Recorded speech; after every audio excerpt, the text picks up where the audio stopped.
Willkommen zu Sailing Alma, die dritte und letzte Folge.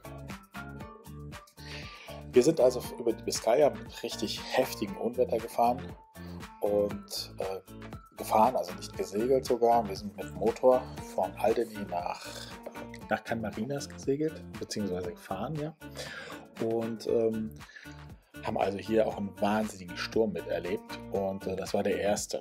Das Interessante eigentlich an der ganzen Sache war, wir waren ja in dem Katamaran schön in dem Vorzelt und saßen dann da, hatten die Heizung an und saßen da in T-Shirts und Jogginghose und Schwimmweste. Und was eigentlich total falsch war, wir hätten uns Ölzeug anziehen müssen und seefest machen, dass wir also wirklich vorbereitet sind. Ja, so sind wir dann nach Can Marinas gesegelt über die Biskaya. Auf der Überfahrt erkannten wir dann, beziehungsweise ich fragte den Skipper, wie viel Sprit hätten wir denn noch. Und dabei stellte sich dann heraus, dass wir nichts mehr im Tank hatten. Und ja, so mussten wir dann abends, nachts in einem Hafen anlegen, wo es dann doch keine Tankstelle war, obwohl es in der Karte eingezeichnet war. Und netterweise fuhr uns dann ein Spanier zur nächsten Tankstelle. Und dort konnten wir dann nochmal 40 Liter Diesel fassen und schütteten den dann in den Tank rein und fuhren dann nach Can Marinas. In Can Marinas dann endlich angekommen. Da tobte auch schon der Sturm draußen. Wir hatten also wirklich 45 bis 50 Knoten Wind. In Can Marinas angekommen, sahen wir dann auch den ganzen Sturm, der dann auf die Küste losbrach. Es waren wirklich gigantische Wellen. Wir waren sehr gut geschützt vor dem starken Sturm. Auch die ganzen Fischer blieben im Hafen. Wir erlebten noch, was ihr im letzten Video ja gesehen habt, so ein Karneval dort in Can Marinas. Wir mussten halt 4 Tage dort verbringen. Dort gab es wirklich nette kleine Cafés und 2, 3 Restaurants. So erkundeten wir dann die Umgebung und machten uns aber auch dann so langsam wieder seefertig, um dann weiter zu segeln, zu fahren nach Lissabon.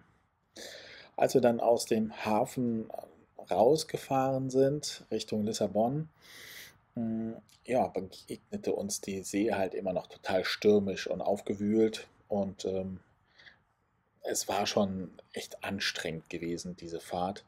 Aber es war auch nur der erste Tag. Der zweite Tag war dann auch wirklich ganz hervorragend. Also als wir dann in Lissabon, wir fuhren ja dann immer an der Küste entlang und als wir dann endlich Richtung Lissabon kamen und wir dann auch ankamen, fantastisch. Also die See war wieder fast spiegelglatt und traumhaftes Wetter, als ob nichts gewesen wäre. Und dort in Lissabon oder vor Lissabon gibt es also auch die Möglichkeit, wenn man in den Hafen reinfährt, ist eine kleine Tankstelle. Und an dieser Tankstelle darf man für einen Tag kostenlos parken. Das wusste ich nicht. Hier hatten uns noch ein paar Delfine begleitet während der Tour. Und jetzt sieht man die Tankstelle. Genau da darf man sich hinlegen für einen Tag. Das haben wir dann auch gemacht, haben auch nochmal nachgefasst mit Sprit. Aber wohlweislich, dass wir jetzt uns weitermachen auf den Weg nach Gibraltar. Das sind nochmal so ein paar Eindrücke von dem Vorort von Lissabon. Netter kleiner Hafen, viel Ebbe und Flut. Ja, da kommen wir dann in die Nähe von Gibraltar. Wir sind nach Ceuta in den Hafen gefahren. Das würde ich nicht nochmal machen. Also da komme ich auch gleich nochmal drauf zurück. Also als wir dann nach Ceuta reingefahren sind, zeige ich gleich auch nochmal, sieht man nicht in der Hafeneinfahrt ganz viele aufgeschlitzte Schiffe. Hier sieht man nochmal die von Gibraltar, diese Meerenge, wie viele Schiffe da unterwegs sind. Also man muss wirklich aufpassen. Ich habe gedacht, na gut, die sind ja auch alle langsam da unterwegs und guck mal halt so ein bisschen und man wird schon kein Schiff versenken. Aber Wahnsinn, wie schnell die da alle unterwegs sind und wie schnell man dann doch in Schwierigkeiten kommen könnte und wie dicht man doch beieinander ist. Und das fand ich total beeindruckend. Das war es für mich das erste Mal, dass man da so viele Schiffe auf einen Haufen sieht. Jetzt gleich kommt ein Bild mit einem Turm, wo man vielleicht im Detail dann auch sieht, da sind so ganz viele kleine Schlauchboote übereinander gestapelt.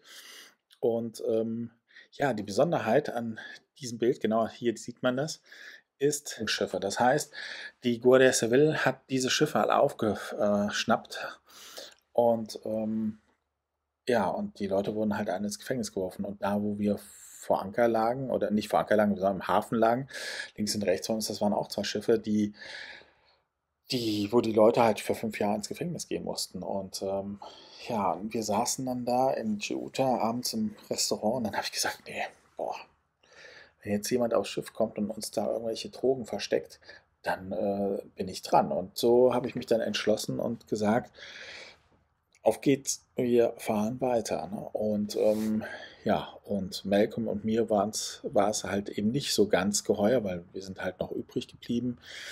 Und wir hatten einfach ein ungutes Gefühl gehabt.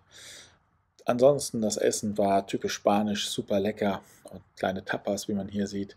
Aber wir machten uns dann auch wirklich wieder auf den Weg und ähm, das war, wo ich gesagt habe, nee, also nächstes Mal lieber Gibraltar als Ceuta.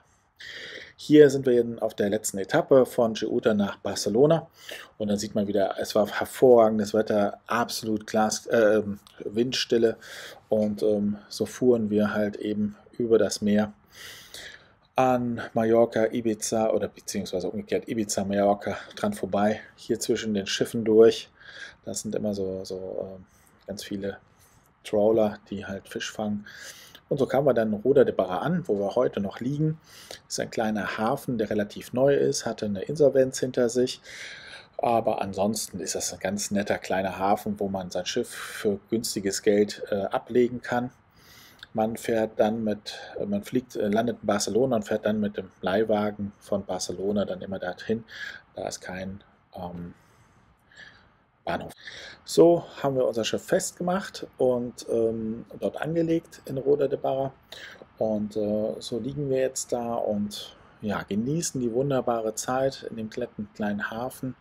Und ich freue mich jedes Mal, wenn man dorthin kommt und einfach seine Ruhe hat und die tolle Sonne und dieses tolle Meer genießen kann.